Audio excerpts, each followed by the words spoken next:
BCP Social Services, corrupt.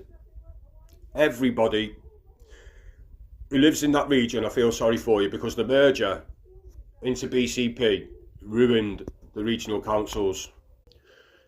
Every single person within that regional area now needs to have a quick look upon the finances of their local council, because I can guarantee you now, as I said in my last video, they're going to go bankrupt and everything is going to go up. Probably even bus fares and everything to recoup everything. I don't know how they do it, but definitely on your council taxes, 100%. And I don't mean by 100%, but who knows? How skint are they? Why aren't they letting their constituents know about this? How do I know about this?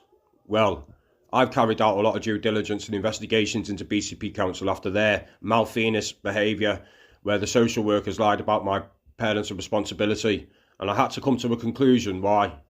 This led me into looking into the social services and how they operate broadly across the UK, and I found a number of incidents and cases where social workers were working on a monetised scale. This aroused my suspicion. So, I dug a little bit deeper. As my name is Warren, I do like a rabbit hole. I didn't find myself in one, but I found myself in basically a web of lies, a web of deceit, and a web of corruption, which bore no safeguarding interest for any child or service user or parent. What I found was shocking, and it made me feel like, how can I trust any social services from this point on if this is what they do?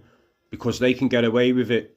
Because social services and the courts all have the same employer, which is the local authority, and the local authority is a registered business which has the same employer, which is also the government. So there's a massive conflict of interest. So who's going to prosecute who, and why would they? Because they're stepping on each toes.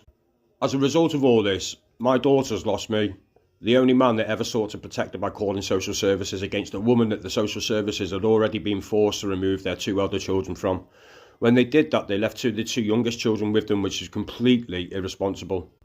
When I raised my concerns about this lady, they completely believed everything she said when she said that we had a 12-month relationship with no due diligent investigation whatsoever. They didn't even call me to check about what she was saying was true. They just believed her.